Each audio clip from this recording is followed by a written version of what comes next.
All right, let's welcome back into Straight Fire a guy who knows the NFL draft well. He's breaking down a ton of prospects, former Chargers scout, currently with Pro Football Network, Brentley Weissman. Brentley, how you doing, my man? Doing good, Jason. Thanks for having me back. It's Combine Week. It's an exciting time in our space. Obviously, I think we're both big NFL draft fans, and this is obviously when it really gets going. So, looking forward to talking more and talking some draft prospects. Yeah, we're about exactly 2 months away, maybe a shade under 2 months to the draft. And again, you've been in these war rooms before. You know what's going on.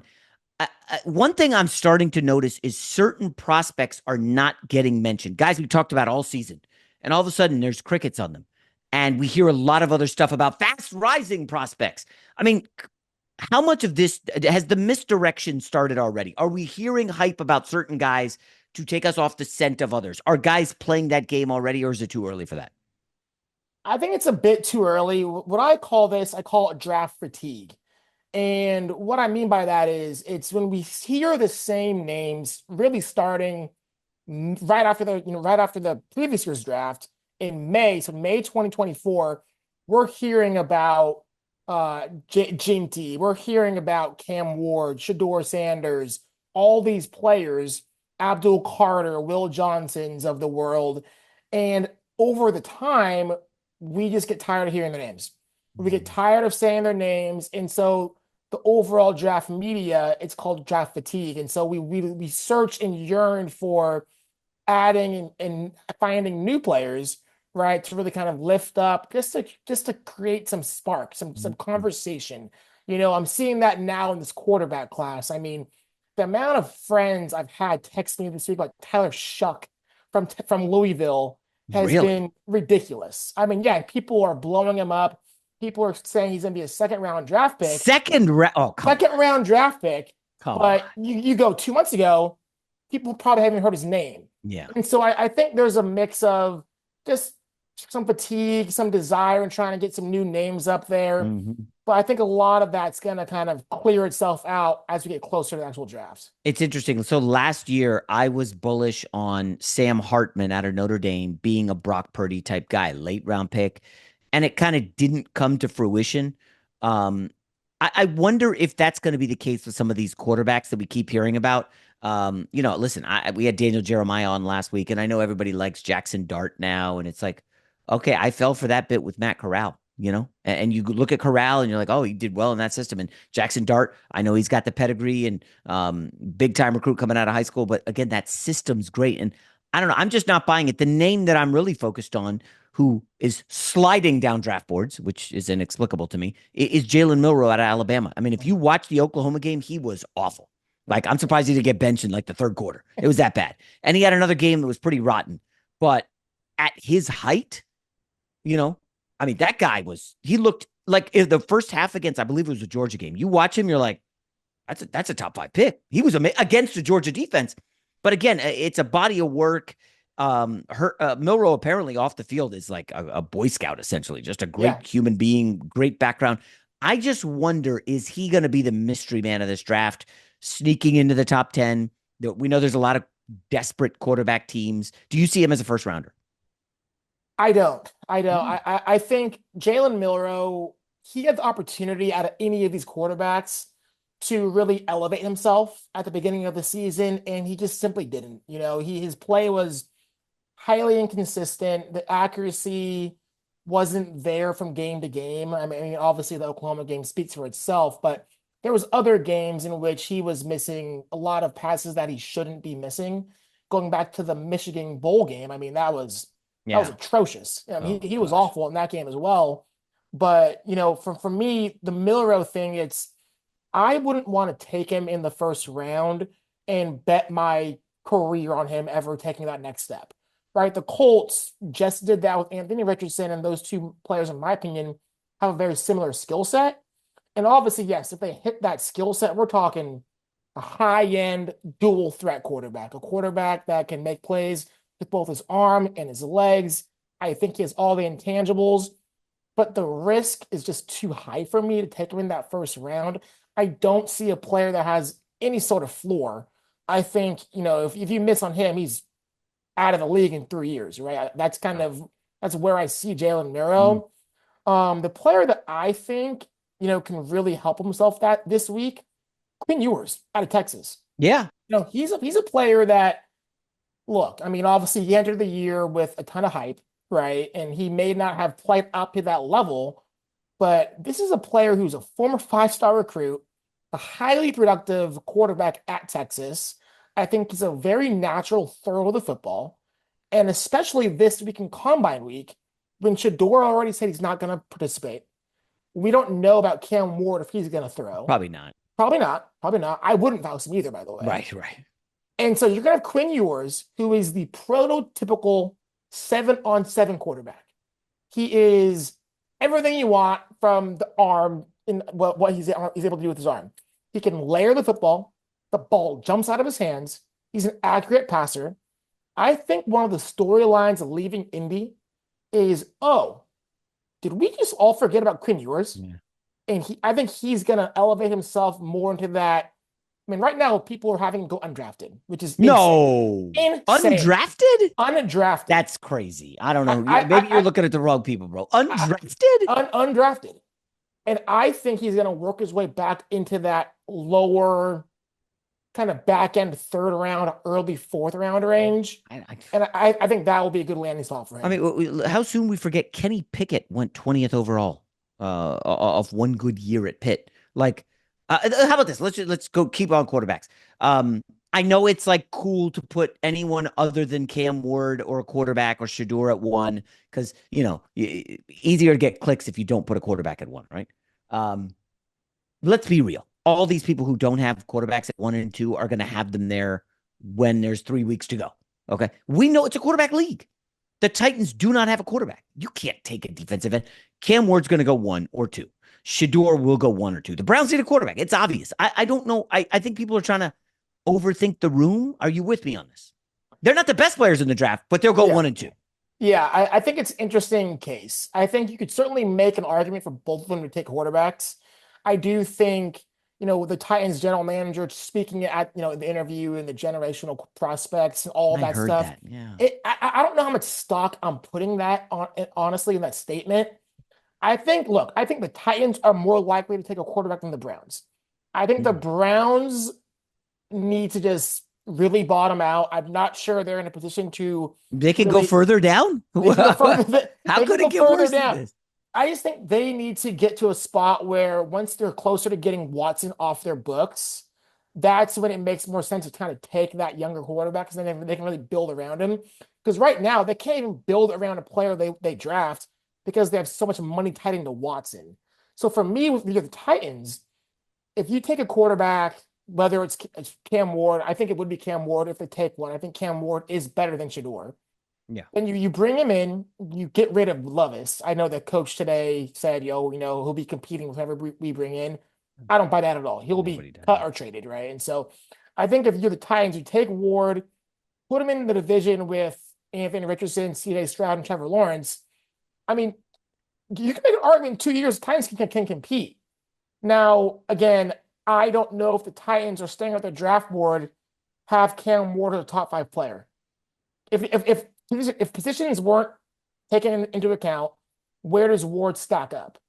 I probably wouldn't have him in the top 10 and my personal Yeah, but positions, kind of this doesn't matter to your point.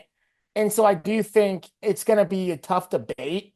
But yes, I if I was a betting man, I would put money on Cam Ward being the number 1 pick to the Titans. I have suspicions about Shedeur Sanders. I don't know if he'd be the Browns' personal choice, but I wouldn't be shocked either way. So let me ask you about this. Obviously the Watson thing makes sense because of the contract. It's awful, blah, blah, blah. But what about just the stench around Watson, around that deal, the locker room? I mean, he's awful. He's now, I think he popped his Achilles twice here in the last 4 months or whatever. If you just take a quarterback, the Watson era is done. It's done. He's a foregone conclusion. He's on the books, but that's all he is. It doesn't really matter. Nobody's talking about him because you've now focused on Shedeur and the next chapter. And you got a great offensive coach in Stefanski. I would just, who cares? Bite the bullet for 2 years. We saw Denver do it with Russell Wilson. Huge dead cap hit. Didn't matter. They made the playoffs. There was another team. I think it was it the Packers with Rodgers? They had a huge dead cap hit, I believe, and still made the playoffs. I think each of the last 2 years. So it can Absolutely. be done. So I that's why I think Shedeur just goes too. And I'm not in love with him. I don't think he's great, but I think we'll find out if he's great, right? Yeah, I mean, I think Cleveland is in an interesting spot. They have a good offensive line, decent running game. Obviously, Nick Chubb's coming off the injury last year, and so theoretically, they are built to have a young quarterback, right? I mean, Jerry Judy's coming off a career year. I like some of their other offensive pieces. So yeah, I mean, I think it would make sense to insert Shedeur in that kind of system in that organization.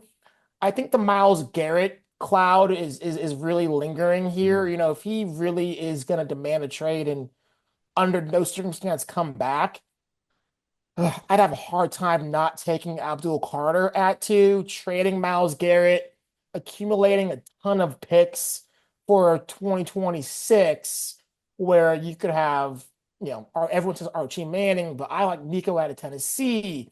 You have the kid out of South Carolina. I think he's a redshirt sophomore. He'll be eligible next year. So I just think next year's quarterback class is just frankly better. Mm. So that might be an interesting proposition for the Browns. Hey, get Abdul Carter this year, play with a cheap veteran quarterback, whoever that may be, and go that route. So well, hold on. If you're Stefanski and they're pushing this on you, Yeah, I think you have to demand a new contract because if you win, what they win this past year, 4 games, 5 games. If you do that again and you have a top three pick, you're probably getting fired, right? What coach survives back to back like 13 loss season? I don't think it's not very often. Even though he's been coach of the year, I think twice. yeah, and so I think Stefanski and Dable are in the same situation. I think they're both in the same situation where it is in their benefit to get a quarterback. Mm-hmm. 100%.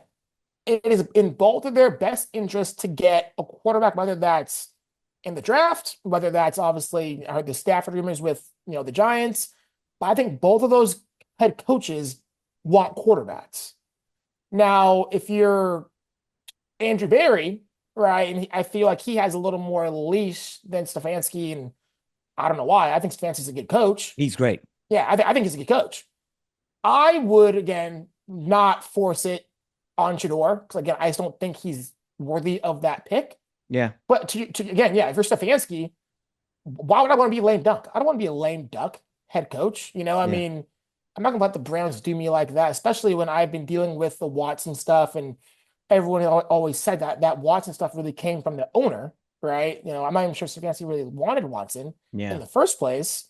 And so, yeah, I mean, I would absolutely demand a new contract because at the end of the day, if they draft a Shedeur or if they kind of sign a random a street free agent off the street, you know, his job could be in jeopardy if they don't win games. Yeah.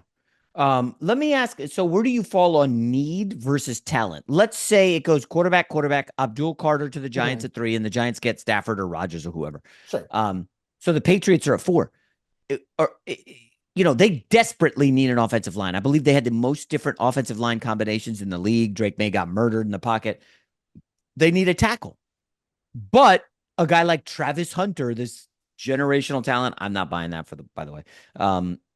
What do you do? Do you go offensive line? Obviously, everybody says trade back. Let's just say that's not on the table because Yeah. nobody's trading up for Travis Hunter. Do you Yeah. go Hunter? Do you go O line, or is there some other need? I mean, I don't even know if they think Hunter's a DB or a wide receiver. Yeah. They've got a great DB in Gonzalez. They need wide receiver help, but Drake May's not gonna be able to throw the football down the field if they don't get the offensive line fixed. It's so in that scenario, so let's pretend. So yes, Ward, Sanders, Carter. In that scenario, I'm the Patriots. I am drafting Travis Hunter, Mm. and he is going to be a receiver for me. And it is going to be the Drake May to Travis Hunter connection for the next 10 years. Okay, time out. Let me. So the Detroit Lions were in this spot. Yep. They had the choice of Penei Sewell or Jamar Chase. They went Penei Sewell. Now, I don't think Sewell's more highly regarded than Campbell and the kid from Texas. For sure. Absolutely. But Chase is also higher regarded than Hunter, I think, at wide receiver, right? So it worked out kind of for both, right? The Lions have now had 2 incredible seasons, no Super Bowl, and the Bengals went to the Super Bowl and lost. So is this a similar situation for the Patriots? No, because I don't think the gap is anywhere near like Travis Hunter and Will Campbell, I think is a pretty significant drop off Okay. when you compare it to Panay versus Chase. I don't know if it's even close in terms of their like Hmm. level of talent, right? I really believe that. I think Travis Hunter to me is one of the three best players in this class. I have it Carter, Hunter, and Mason Graham, and it's pretty significant drop off, I'd say, between the third and the fourth player. And also for me, and this may not be a popular opinion, but I would take Hunter as a receiver no matter what. Hmm. I think Hunter is a receiver, first and foremost.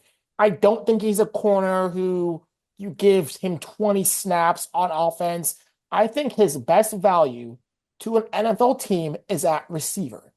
I think Travis Hunter's ball skills are absolutely rare.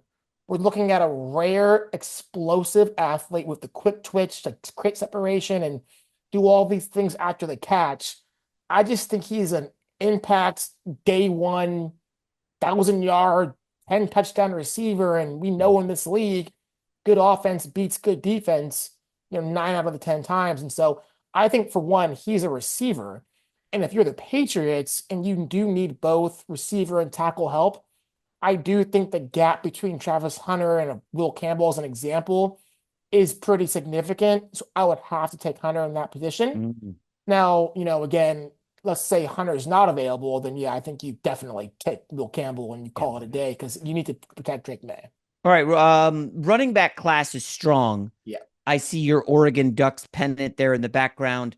Ashton Genty from Boise just eviscerated the Oregon defense. Was phenomenal. Didn't do as well against Penn State, but whatever. I like Genty a lot. I don't. I'm off this top 10 stuff. The running back class is strong. I know running backs matter again. I'm so happy for them. Do you see Genty going top 10? Top 10, no. I don't Okay. think I don't think top 10, not because he isn't worthy of it, but I don't think there's a team in the top 10 that can afford to do that. Yeah. I just don't think there's a fit. I think GNT's, range starts with Dallas at 12. I think that's probably the first Gosh, that would real be landing tough. spot. I And know. then to me, his floor would be Denver. I don't think he'd get Okay. past Denver at 20.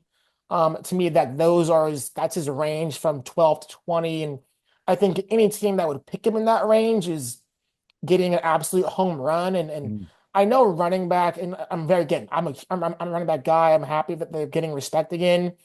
I wouldn't rather not take a round on running back if I can avoid it. Mhm. But in this draft, Jason, I mean, there's not a lot of stars. There's not a lot of high-end players that I think can come in and make legit impacts like day one. Like last year, we're going to look back at last year and say this is one of the best classes of all time. I mean, it was Off unbelievable. 1 year? I mean, the early returns that we've seen from last year's class is ridiculous. Pretty good, yeah. And I don't think that this year's class is even 70% of that. Mm. And so when you're Ashton Genty and he's easily to me a top six player in this class, like just go ahead and take him if you need a running back. And if you're kind of in that middle area of the first round, like why not? I do think he's one of the few players that can really make an impact early on. And so I would be more than comfortable taking Genty again, 12 to 20. Let's do it. Well, we saw the Falcons go Bijan. I think he went like 8 or He something went, like he that. went eight. Yep, eight. So I don't think they have a playoff appearance with him. He's been good and put up good numbers, but it's like, eh. Meanwhile, the Lions took who Gibbs. Gibbs. Where did he go? Was he in the He he 20s he or he went 30s? he went he went to 12. So like remember the Lions trade back from 6 to 12. Oh, he went 12. Okay, He went well, 12. He went he's 12. been he's been awesome for them, Yeah. but Yeah. he's part of a combo backfield. He's not Yeah. like the guy. Like Bijan is the guy.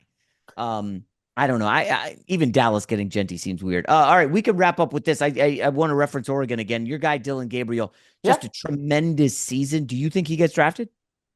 He gets drafted. He gets drafted. I think he'll hear his name called somewhere between at the earliest fourth round, probably more realistically round six. I think, Tua and Bryce Young having some level of success in the NFL while also being shorter quarterbacks is going to help Dylan Gabriel.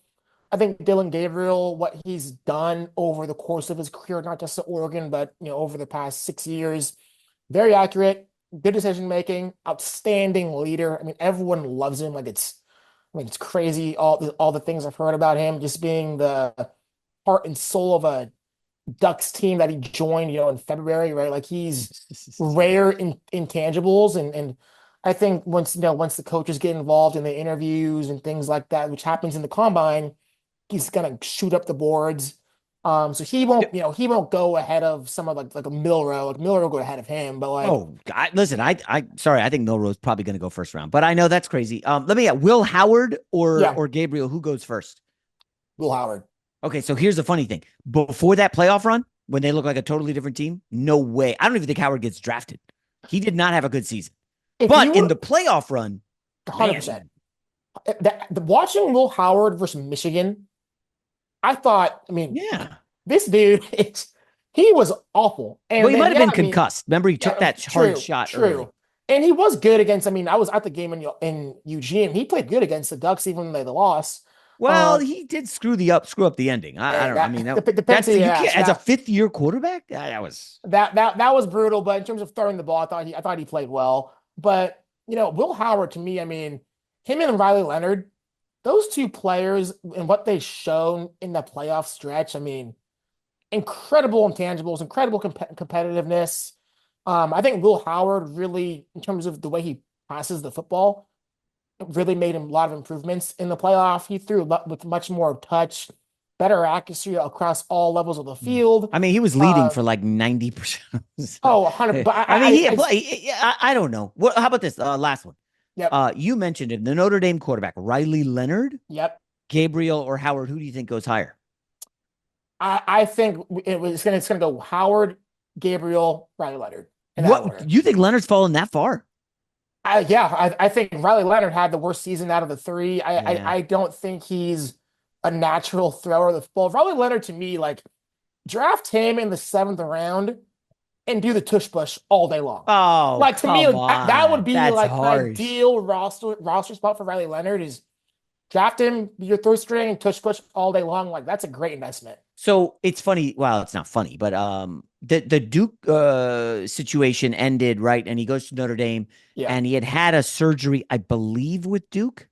And he went to Notre Dame and they were like, yeah, they didn't do a good job. And he had to get the surgery again. Or there was some similar like double surgery, extra rehab. And it doesn't seem like he really got over it ever. And he just didn't have I mean, he threw for like 60 yards in one of the playoff games, didn't he? I mean, Like yeah, 80? they could not move the ball in the air. I mean, it was brutal to watch. And throughout the playoff run, he had a couple clutch moments actually through the air. I mean, he had a couple clutch moments, but overall, I The mean, Penn State game, he had a couple yeah, good passes, this is but overall though. This is not a player that you felt comfortable when he dropped back. You had no idea where the hell this ball was going. yeah. And so, I mean, I love what he stands for. His post game interviews were amazing. Like you want to root for him. But yeah, I mean, I'd be shocked if he's drafted anywhere before the sixth, probably closer to seventh round. All right, Brentley, when's your next mock draft coming out? Next mock draft will be after the combine. So I'm gonna Oh, wait post and combine. post Smart. Yeah. combine. I'm gonna wait and see kind of all the data points that we get from the combine, who helps himself, who hurts himself, and also kind of all the chatter which happens over cocktails, with all the GMs and stuff. So have some good updates on my board after the combine and put a mock draft out on PFN and yeah, it should be a good time. All right, buddy. Thanks a lot for taking the time. Thanks for having me.